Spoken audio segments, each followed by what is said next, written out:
Iranian claims that it has closed the Strait of Hormuz once again. ሳቁሙ እንድራዘም ብራዘምን ጂኒን ድርድር ካልተጀመረ ዝም ብሎ ተኩሳቁሙ እንዲቆም ብቻ አትፈልግም። ይሄንንም እያነሱ ነው ያሉ የኢራን ባለስልጣናቶች። ለምን ይሄን እያነሳሉ? አሜሪካኖች ጊዜ በገዙ ቁጥር ራሳቸውን እዛ አካባቢ ባደራጁ ቁጥር የኢራንን የመደራደር አቂሙ ከጊዜ ወደ ጊዜ እያነሰ እየጠበበ ድንክ የሆነ ስለሚሄድ አንዱ እንግዲህ ከዚህ ለዚህ ለቴዲ ዘፈን መልስ ዘፈን ተሰጥቷል። ይሄንን የመልስ ዘፈን የሰጠው የአፋን ኦሮሞ ሙዚቀኛ ገላና ጋሮማና የታውን ፋንታውን የሚባሉ ሁለት የአፋን ኦሮሞ ዘፋኞች ናቸው። የመጀመሪያው ጠቅላይ ሚኒስትሩ ያሉት ነገር ምንድነው? ዓለም ይወቅልን፣ ህዝብም አይዛብም ይረዳልን፣ እኛ ወደ ቀይ ባህር ማንወጣ ከሆነ ቀጠናው ይተረማመሳል፣ ችግር ይፈጠራል የሚነገሩ።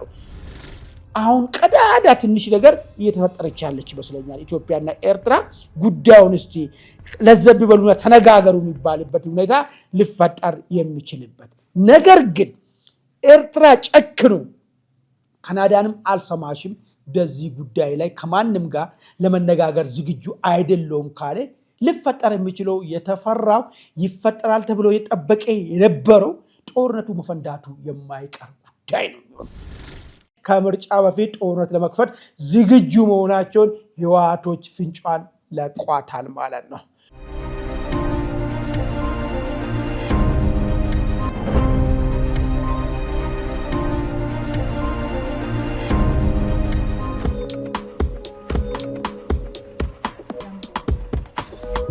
ሰላም ጤና ይስጥልን ውድ የኢትዮ ውይይት አድማጭ ተመልካቾቻችን፣ ይህ ልዩ ዕለታዊ የተሰኘው ዝግጅታችን ነው።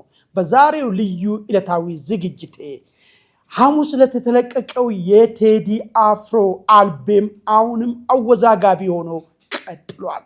በተለይ ፖለቲከኞች ዳርና ዳር ቆሞ እየተወራወሩ ነው። አዲስ የአፋን ኦሮሞ ዘፈንም የመልስ ምት ሆኖ ወጥቷል። ማን ነው የዘፋኝ? የዘፋኙ ይዘት ምንድነው?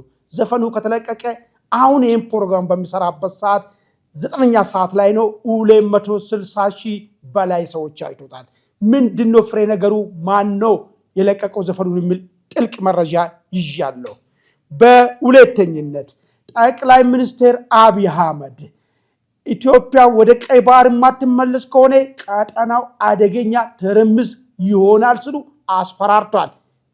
እንዲሁም የቀድሞ የጦር ኢታማጆር ሹም የሆኑ ጀነራል ጻድቃን ገብረትንሳኤ አሰብን እንንጠቃት ሲሉ ተናግረዋል። የሻዕቢያ አመራሮች ይህም በተመለከተ መልስ ሰጥተዋል። ይህ በእንዲህ እንዳለ ካናዳ ኢትዮጵያ ስለ ቀይ ባህር የምታነሳው ጥያቄ ፍትሃዊ ነው እደግፋለሁ ስትል ኤርትራ ላይ ዱብዳ ጥላለች። ምንድነው እየተደረገ ያለው የሚለው ጉዳይ በስፋት ይዣለሁ። በሶስተኝነት ደረጃ አዲስ የጦርነት እቅድ ይፋ ሆነ። ምርጫውን ለማስተጓጎል አዲስ እቅድ መውጣቱን ከወደ መቀሌ መረጃ አፈተልኳል።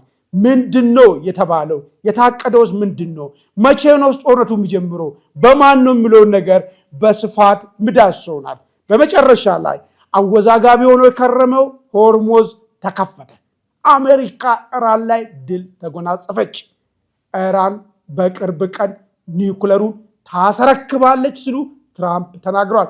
ኢራን መልሼ ዘጋለው ድርድሩም ይቆማል ስትል አስጠንቅቃለች። ምንድነው የተደረገ ያለው እዚህ ሆርሙዝ ቀጠና ላይ የሚለውንም በስፋት መረጃ ይዣለሁ።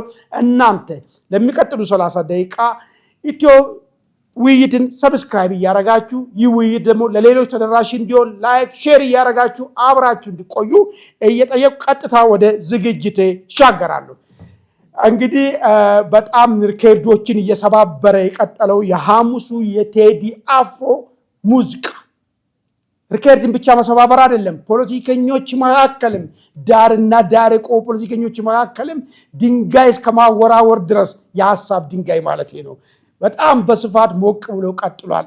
እንግዲህ ቴዲ በዚህ ዘፈኑ በተለይ ዳስጣል የሚለው ዘፈኑ ላይ ስለ ኢትዮጵያዊነት አንስቷል። ኢትዮጵያዊነት ተገፍቷል። የችግሮቻችን ሁሉ መንስኤ ኢትዮጵያዊነት መግፋታችን ነው የሚል ነገር ነው ያነሳው። ይህ መገፋት የለበትም። ኢትዮጵያዊነት ሁሉም ኢትዮጵያኖች በጋራ ሆኖ በደምና በአጥንት ያጸኑት ነገር ነው። የጋራ ትውስታችን ትላንትና ጣሊያንን አባቶቻችን አሸንፎ ታሪክ የሰሩልን ነገር ነው። እሱም መርሳት የለብንም።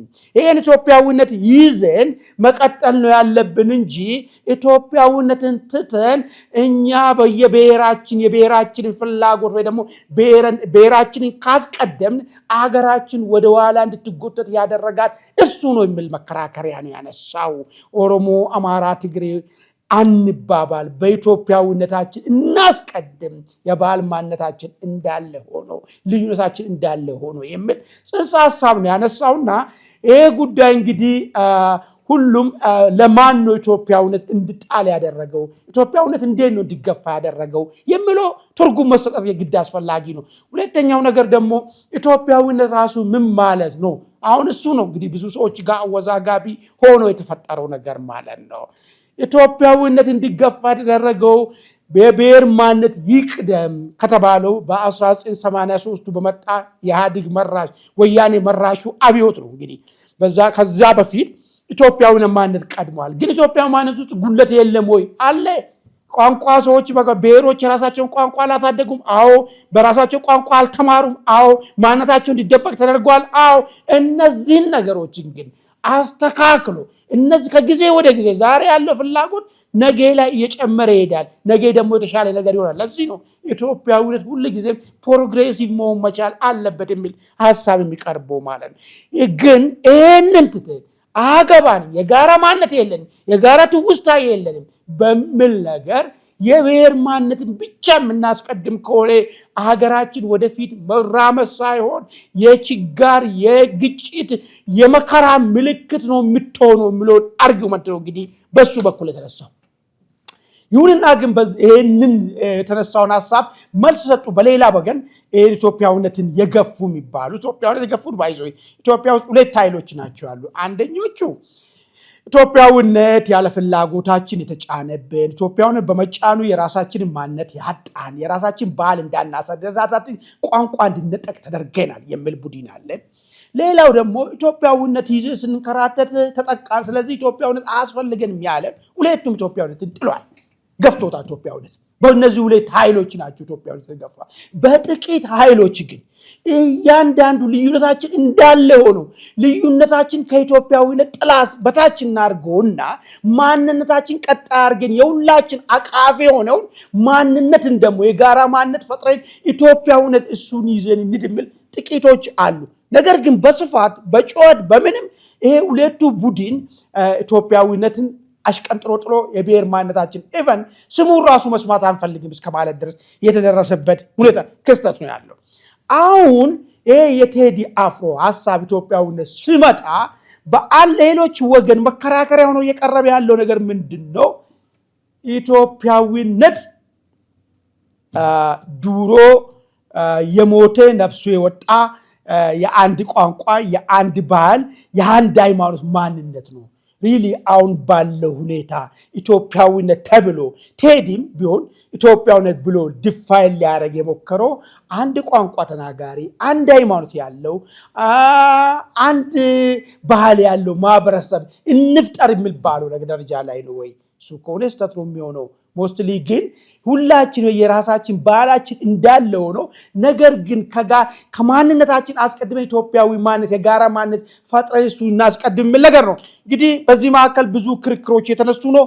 አንዱ እንግዲህ ለዚህ ለቴዲ ዘፈን መልስ ዘፈን ተሰጥቷል። ይህንን የመልስ ዘፈን የሰጠው የአፋን ኦሮሞ ሙዚቀኛ ገላና ጋሮማና የታውን ፋንታውን የሚባሉ ሁለት የአፋን ኦሮሞ ዘፋኞች ናቸው። የሙዚቃው ርዕስ ወይ ደግሞ የሰጡት ርዕስ ታሪክ መዝገብ የሚል ነው። እንግዲህ በዚህ ሙዚቃ ወይ ደግሞ በዚህ ትራክ ውስጥ ያስቀመጡት ነገር ምንድን ነው? አንድ ሃይማኖትና አንድ ቋንቋ የምትባለው ኢትዮጵያዊነት ሞታለች፣ ላትነሳ ሞታለች፣ እርሜን አውጣ ዳሴንም ጣል የሚል ነገር ነው ያነሱት። በሌላ በኩል አንተ የዘረዘርካቸው ያስቀመጥካቸው ኢትዮጵያዊነት ብለህ ያስቀመጥኩና አገር ሞተ ያልከው ሐሰት ነው። አገር አለ። እንደ እውነቱን ንግለጥ ታሪክን ገልጠን ባልካስ ካየነው ማን ነው ለኢትዮጵያዊነት የሞተው? ማን ነው ኢትዮጵያዊን የሸጠ ኢትዮጵያዊነትን የሸጠው? ኢትዮጵያን የሸጣት ማን ነው? ኢትዮጵያ ለኢትዮጵያ ሞተው ማን ነው? ታሪክ ውስጥ ይገለጥ እስቲ። የሁላችንም ታሪክ ወደ ኋላ አድዋ ላይ ማን ምን እንደሰራ ይታይ ይገለጥ ነው ብሎ ዘፈኑ። ሌላው የቀረበው ሐሳብ ሁሉ ሐሰት ነው። የምትናገረው ነገር ሁሉ ሐሰት ነው። አንተ የምታልቅስለት ጉዳይ ያቺ አንድ ቋንቋ የምትናገር አንድ ሃይማኖት ያላት አንድ ህዝብና አንድ ባህል የምትለው ኢትዮጵያ እርግጥ ነው ሞታለች የሚል ነገር ነው እንግዲህ መከራከሪያ የተነሳ ያለው። ዘፈኑ ኮንተንት መልሱ ይሄ ነው። ምናልባት እንግዲህ በቴዲ በኩል የቀረበ አለ። በዚህኛው ገላና ጋሮማና እንደዚሁም ጌታውን ፋንታውን በኩል ደግሞ የመልስ እንትን ተሰጥቷል። እንግዲህ እስቲ እናንተ በሁለቱን አመዛዝናችሁ አሁን ስለ ኢትዮጵያዊነት የምንከራከርበት ጉዳይ እውነት አንድ ቋንቋ፣ አንድ ባህል፣ አንድ ሃይማኖት ስለምትባል ኢትዮጵያ ነው ወይስ የሁሉንም ማንነትን ያከበረች የራስን ከማንነት ወይ ደግሞ የራስን ብሔር ከማስቀደም የጋራ ማንነትን ያላት ኢትዮጵያዊነት እናስቀድም ነው የተባለ ያለው? በዚህ ጉዳይ ላይ የራሳችሁን ሐሳብ ለምንድን ነው ስለ ኢትዮጵያዊነት ስነሳ ሁሉ ጊዜ ፖለቲከኛም ይሁን አክቲቪስትም ይሁን የሚያነሳው ኦኬ ኢትዮጵያዊነት የምትለው ያቺ አንድ ቋንቋ፣ አንድ ሃይማኖት፣ አንድ ዘር የምትባለው ነች የሚባልበት ምክንያት ለምንድን ነው? እውነታውን መሬት ላይ ባለው ተጨባጭ ሁኔታ አንድ ቋንቋ፣ አንድ ሃይማኖት፣ አንድ ዘር የሚባል ኢትዮጵያዊነት የሚቀበልስ አለ ወይስ ድምፁን ላለመስማት በኢትዮጵያዊነት የሚለውን ነገር ላለመከራከር ሲባል ሆን ብሎ የሚፈጠር ጉዳይ ነው? ይሄ ጉዳይ እስቲ እናንተም በዚህ ጉዳይ ላይ የቴዲ አፍሮ ሙዚቃንና በዚህኛው በኩል ደግሞ በገላና ጋሮማ እና ጌታውን ፋንታውን በኩል ትላንት ማታ የተለቀቀው ሙዚቃን አስመልክቶ ምንድነው እስቲ ያላችሁት? ይሄን ሁለቱ እንዴት ማስታረቅ ይቻላል? ምናልባት ይሄ ጉዳይ እንግዲህ የአርት አብዮትም ሊያስነሳ ይችላል። አንዱ በዚህኛው በኩል ዘፈን፣ አንዱ ደግሞ መልስ የምትዘፍን ከሆነ መሀል ሊሆን የሚችል የጋራ አስታራቂ የሆነ ደግሞ ዘፈን ማን ያውጣ? ኢትዮጵያዊነት አሁን መከራከሪያ ሆኖ መጥቷል። ነገር ግን ስንከራከር ያው አንፈልገው ነገር ያልሆነውን ነገር እያነሳን ከምንከራከር ምንድነው የትኛው ኢትዮጵያዊነት ነው የቀረበው? የትኛው ኢትዮጵያዊ ነው? በዚህ ኢትዮጵያዊነት ላይ እንግባባለን ወይስ አንግባባም የሚለውን ነገር ማድረግ ነው እንጂ ያለፈውን የሩቁን ታሪክ አሁን የማይመስለውን ነገር መዞ ማምጣቱ ለክርክሩ የሚያበጅ አይመስለኝም ማለት ነው። እስቲ እናንተም እያንዳንዳችሁ በዚህ ጉዳይ ላይ እስቲ በዚህ አጋጣሚ የቴዲ ዘፈንን ዳስጣልና ገላና ጋሮማና ጌታውን ፋንታውን ያቀረቡት የታሪክ መዝገብ የሚለውን እንትን ላይ ምንድነው እስቲ የራሳችሁን ሐሳብ እንድትሰጡን እየጠየቅኩ ወደ ቀጣይ አጀንዳ ይሻገራለሁ። እንግዲህ ሁለተኛው አጀንዳ የሰሞኑ አወዛጋቢ የሻዕቢያ ድንጋጤና በጠቅላይ ሚኒስትሩ እንደዚሁም ደግሞ በቀድሞ ጀነራሉ በኩል አሰብን በተመለከተ የቀረበው ይህ በእንዲህ እንዳለ ደግሞ የካናዳ የኢትዮጵያ አምባሳደር በኢትዮጵያ አምባሳደር ደግሞ ካናዳ ኢትዮጵያ ወደ ቀይ ባህር ለመውጣት የምታረገውን እንቅስቃሴ በሰላማዊና በውይይት ብቻ ይሁን እንጂ ድጋፌን እሰጣለሁ የሚል ሐሳብ አመጡ። ምንድነው? ጠቅላይ ሚኒስትሩ ምን አሉ? ጀነራሉ ምን አሉ? ካናዳው አምባሳደር ምን አሉ? ለዚህ ሁሉ ጉዳይ ደግሞ ለኤርትራ ምን ፈጠረበት? ለምንስ እንደዚህ አይነት ስሜት እንዲፈጠር አደረገ? ከካናዳ ፍላጎት ጀርባ ኤርትራን እንደዚህ ያጦዛት ነገር ምንድነው የሚለውን ጉዳይ በስፋት እስቲ ለመዳሰስ እሞክራለሁ። የመጀመሪያው ጠቅላይ ሚኒስትሩ ያሉት ነገር ምንድነው? ዓለም ይወቅልን፣ ህዝብም አይዛብም ይረዳልን፣ እኛ ወደ ቀይ ባህር የማንወጣ ከሆነ ቀጠናው ይተረማመሳል፣ ችግር ይፈጠራል የሚል ነገር ነው። ምንድነው ይሄ ንግግር የሚለውን እስቲ መጀመሪያ ነው ንግግሩ። ይህ ህዝብ እንግዲህ ከ130 ሚሊዮን በላይ ህዝብ ነው። ዓለም ኢኮኖሚ እንዴት እየሆነ እንዳለ ይታወቃል። ደግሞ ከዛም ውጪ በግፍ ነው ባህር በሩን ያጣው። ነገር ግን በሰላማዊ መንገድ በገዛ ንብረታችንም ቢሆን በሰጥቶ መቀበል መንገድ አሰብ ለኢትዮጵያ የሚመለስበት በአንጻሩ ደግሞ ለኤርትራ አስፈላጊ ነገር የሚሆንለትን ነገር እናመቻቻለን በሰጥቶ መቀበል በድርድር የሚል ነገር ዳሩ ለጎረቤት ሀገሮች በሙሉ ቢቀርብም ቀጥተኛ ጥያቄው ግን ያለው ከአሰብ ጋር የተገናኘ ነው። ይህን ጥያቄ አቀረብ። ይህን ጥያቄ ሲቀርብ ምንድነው የተሰጠን መልስ? ይሄማ የተስፋፊነት ስሜት ነው፣ ይሄንማ እናውቋለን፣ የትምክህተኝነት ሀሳብ ነው፣ ይሄን ከዚህ በፊት አሸንፈነዋል፣ አሁንም እንደፈዋለን ተባለና ትላንትና ጠላት ደም የተፋሰሱት ከውሃት ኃይሎች ጋር እስከ መተባበር መልሶ ኢትዮጵያን እናፈርሳለን የሚል እቅድ በሻዕቢያና በውሃት ተነደፈ። ውሃት አካባቢ አይምሯቸው የሚሰራ ትላንትና በደላቸው የሚጸጽታቸው የትላንትና የጥፋት ታሪክን ማስተካከል የሚፈልጉ የዚህ እኩይ ስምምነት ውስጥ አንገባም፣ እንዳውም ሲሆን እኛንን ይህን ታሪክ እንዳጠፋ ነው ማቃናት ያለብን የሚል አቋም የያዙ እነ ጀነራል ጻድቃን የመሰሉ ሰዎች የለም አሉና ይሄ በዚህ ጉዳይማ አንለያይም ያለው ነገር ሁሉ ሐሰት ይሆንና እንለያያለን ብለው ውሃት ለሁለት ተሰነጠቀ።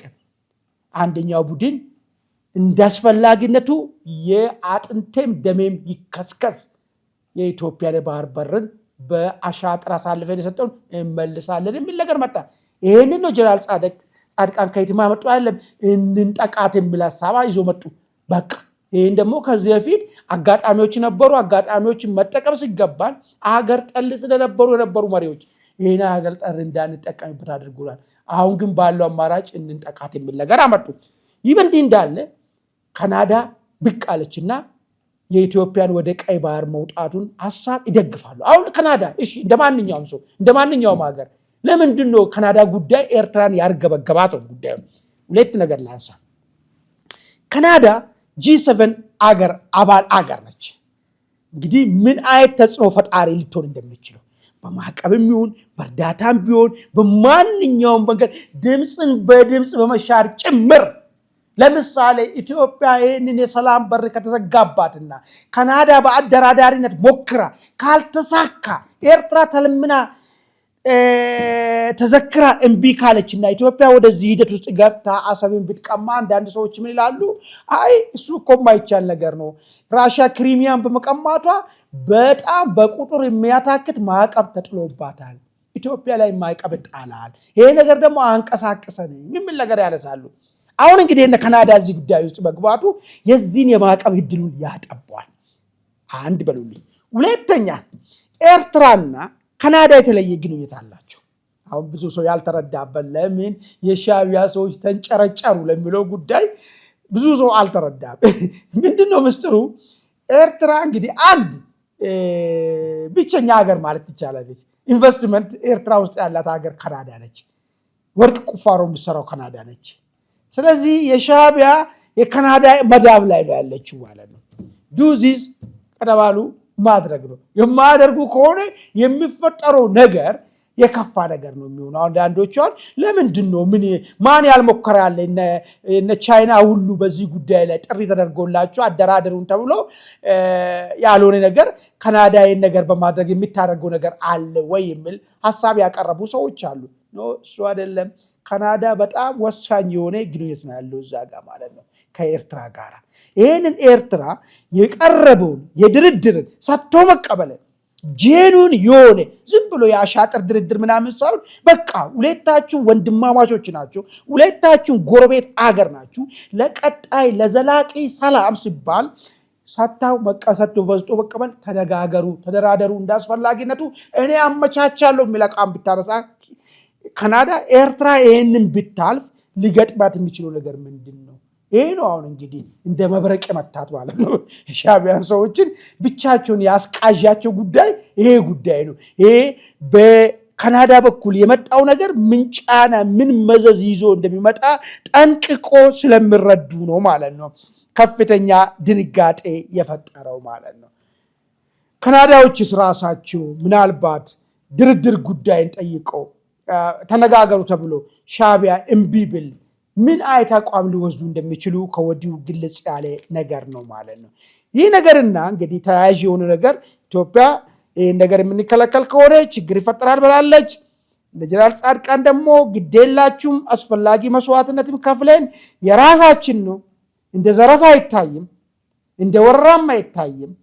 ጥፋቱንም የሰራ ነው እኛው ነን፣ ያቃና ነው እኛው ነው። በግንባር ቀደም ወጥተን እናቃናለን፣ እድሉን ስጡን ነው እያሉ ያሉት ጀነራል ጻድቃን። ይህን እድል ሰጥተን ወደዚህ ሂደት ውስጥ ከገባን በኋላ የሚፈጠረው የዲፕሎማሲን ጫና ካናዳ ልታደርግበት የሚችለው ኤርትራ መንግስት ላይ የከፋ ስለሚሆን እንግዲህ ጉዳዩ ወደ ቴብል ሊመለስ የሚችልበት አሁን ቀዳዳ ትንሽ ነገር እየተፈጠረች ያለች ይመስለኛል። ኢትዮጵያና ኤርትራ ጉዳዩን እስቲ ለዘብ በሉና ተነጋገሩ የሚባልበት ሁኔታ ሊፈጠር የሚችልበት ነገር ግን ኤርትራ ጨክኑ ካናዳንም አልሰማሽም በዚህ ጉዳይ ላይ ከማንም ጋር ለመነጋገር ዝግጁ አይደለውም ካለ ሊፈጠር የሚችለው የተፈራው ይፈጠራል ተብሎ የጠበቀ የነበረው ጦርነቱ መፈንዳቱ የማይቀር ጉዳይ ነው የሚሆነው። በዚህ ጉዳይ ላይ ግን ካናዳን የሚታክል የጂ7 አባል አገር እንደ እማኝ እንደ አስረጂ ሆና የኤርትራ መንግስት ሰላምን አለመፈለግን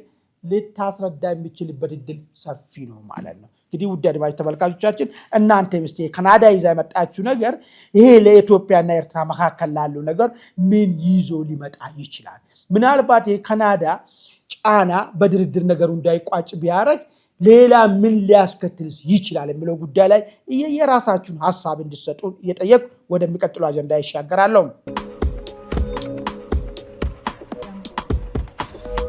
እንግዲህ በዚሁ እስቲ ወደ ውጪ ደግሞ ወጣ እንበልና የሆርሙዙ ጉዳይ እንግዲህ ሁሉንም ሰው በጉጉት የሚያስጠብቅ ጉዳይ ነው።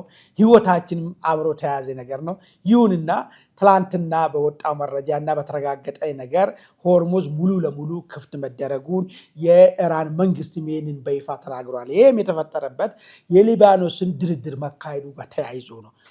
እዚህ ጋር ሊሰመርበት የሚገባው ነገር ምንድን ነው? ሊባኖስ ኢራን እስራኤልና አሜሪካን አስገድዳ የሊባኖስ ጉዳይ የሂዝቦላ ጉዳይ የኢራን ኢሹ ውስጥ እንዲታይ ማስደረጉ እንደ አንድ ትልቅ ድል እየቀረበላት ነው ያለው። መጀመሪያ እነ እስራኤል የሂዝቦላ ጉዳይ በተናጠል ነው የሚታየው፣ አይገባም እዚህ ውስጥ ስሉ አቋም ይዞ ነበር። የድርድር ውስጥ ሊገቡ ፍላጎት አልነበራቸውም። ነገር ግን ኢራን ባስጨነቀችው ልክ የሂዝቦላ ጉዳይ ወይ ድርድሩ አካል የኢራንና የአሜሪካ ድርድር አካል እንዲሆን ተደርጓል። ትራምፕም ትላንትና ለእስራኤል ማስጠንቀቂያ ሰጥቷታል። ከዚህ በኋላ ምንም አይነት ቦምብ መጣል አይቻልም በሚል ነገር ይህን ተከትሎ ነው እንግዲህ ሆርሙዝ ሙሉ ለሙሉ ክፍት የሆነው። አሁን በዚህ ጉዳይ ሆርሙዝ ተከፍተዋል። መከፈቱን ተከትሎ እንግዲህ በአንዴ 100 ምናምን ደርሶ የነበረው የነዳጅ ዋጋ ወደ 80 ውስጥ መውረዱን ተሰምተዋል። ይሄ ትልቅ እፎይታ ነው። ይሄ ለዓለም ሕዝብ እፎይታ ነው፣ ለእኛም እፎይታ ነው። ለምን የነዳጁ እጥረት ምን እንደፈጠረብን ኑሯችን ምን እንዳደረገ ስለምናውቀው ማለት ነው። ነገር ግን የሆርሙዝ ዕጣ ፈንታ ምን ይሆናል የሚለውን ነገር የሚያመላክቱ ደግሞ አዲስ ሀሳቦች በትራምፕ በኩል መጥተዋል። ምንድነው ያሉት ትራምፕ? የኢራንን መዝጋት፣ ዛሬም የኢራን ፖርቶች እንደተዘጉ ነው ያሉት። ማንም ወደ ኢራን መግባት አይችልም፣ ማንም ከኢራን መውጣት አይችልም በፖርት በኩል። ይሄ ሊቀጥል ሊቆም የሚችሉ አሉ 100% ትራንዛክሽናችንን ስንቀባበል ነው። ምንድነው እሱ? ዩራኒየሙን በኤክስካቫተር ቆፍረን የበለጸገውን ይዘን ስናወጣው ነው የሚል ነገር ነው ያነሱት። ኢራን ይሄ በመቃብሬ ላይ ነው የሚለው ነገር ነው እያነሳች ያለችው። ግን ሰርቫይቭ አድርጋ አሁን ባለ ሁኔታ አሁን ብዙ ሰዎች ከዚህ በፊት እኛም ስናነሳ ነበረ እንዲሁ ዝም ብሎ በግምት ኢራን አሜሪካን አሸነፈች፣ ኢራን እስራኤል አሸነፈች ብሎ የራሳቸው ስሜትን የሚተነትኑ ሰዎች ነበሩ። ግን ፋክቱ እሱን አይደለም የሚያሳየው። ኢራን ተንበርክካለች፣ ኢራን ተሽመድምዳለች፣ ወደንም ጠላንም ማለት ነው ተንበርክካለች። ምናልባት ይህንን ዩራኒየም ሊያበልጸገችው ወደ ማስረከቡ ትገባለች ወይስ ከዚህ በኋላ ልትጨረጨር የሚችለው ነገር ምን አለ? የሚቻል ነገርስ ቢሆን ይህንን የተዘጋውን ወደ ፖርቶቿን ማስከፈት ለምን አልቻለችም? ከሱ በላይ ነገር የለም። ተገዳለች። በቃ ሳትወድ በግድ እኮ ተዘግታለች እኮ። ይህን ተቀብለዋለች። ኢራን ያለችበትን ስታተስ የሚያሳየው ይሄ ነው። ምናልባት ከዚህ ፈቀቅ ማለት የሚችል ቢሆን ኑሮ ይህንን ነገር ትጥስ ነበር ወይ ደግሞ ወደ ተኩስ አቁሙ ትጥስና ወደ ጦርነቱ ትመለስ ነበር። አላደረገችም ኢራን የለም።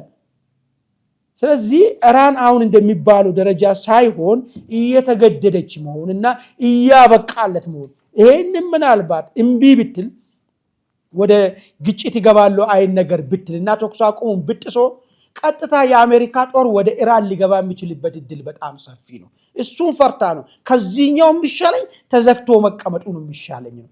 ኦኬ ከሆነ አሁን ሆርሙዝ መልሰን እንዘጋለን የሚሉት ነገር በምን ደረጃ የራሳቸውን ፖርትን ያላስከፈቱ የራሳቸውን መውጫና መግቢያዎች ዘግቶባቸው ሲቆም ያላስከፈቱ ኢራኖች ከዚህ በኋላ ሆርሙዝን ሊዘጉ የሚችሉበት አቅም ይኖራቸዋል ወይ?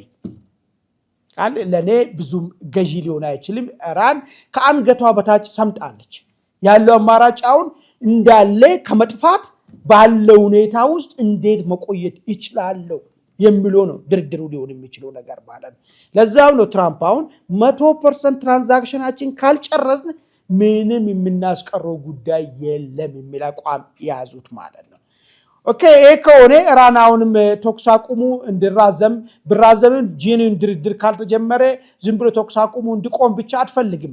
ይሄንንም እያነሱ ነው ያሉ የኢራን ባለስልጣናቶች። ለምን ይሄን እያነሳሉ? አሜሪካኖች ጊዜ በገዙ ቁጥር ራሳቸውን እዛ አካባቢ ባደራጁ ቁጥር የኢራንን የመደራደር አቂሙ ከጊዜ ወደ ጊዜ እያነሰ እየጠበበ ድንክ የሆነ ስለሚሄድ ነው። ዛሬ መደራደር የሚችሉበት ደረጃ ነገ መደራደር አይችሉበትም። ለዛ ነው ቶሎ ወደ ድርድር እንግባ የሚል ሐሳብ የሚያቀርቡት። አሜሪካኖች ግን ይሄን ስለነቁ ሂደቱን ማራዘም ይፈልጋሉ። የመደራደሪያ አቂማቸው እየላሸቀ እንዲሄድ፣ በአንጻሩ ደግሞ የአሜሪካኖች የመደራደሪያ አቂም እየጨመረ እንዲሄድ ስለሚፈለግ ነው ማለት ነው። ይህ በእንዲህ እንዳለ እንግዲህ የሆርሙዝ ጉዳይ በዚህ ደረጃ ነው ያለው። መልሶ ኢራን እንዳለችው ልዘጋ ትችላለች ወይ አትችልም በሚለው ጉዳይ እናንተ ደግሞ የታያችሁ ነገር ምናልባት ያላችሁትን መረጃ ምናልባት ያያችሁትን አናሊሲስ እስቲ በዚህ ጉዳይ ላይ ኢራን መልሳ ልታስጠንቅ የሚችልበት ቀዳዳ ካለ የየራሳችሁን ሐሳብን እንድትሰጡ ነው። ደግሞ ከዚህ በኋላ ኢራን አከትሞላታል የሚለውን ጉዳይ እንኳን የራሳችሁን ሐሳብ እንድትሰጡ በዚሁ አጋጣሚ ኢትዮ ውይይትን ሰብስክራይብ እንድታረጉ እየጠየቁ ወደ መጨረሻው አጀንዳ ይሻገራሉ።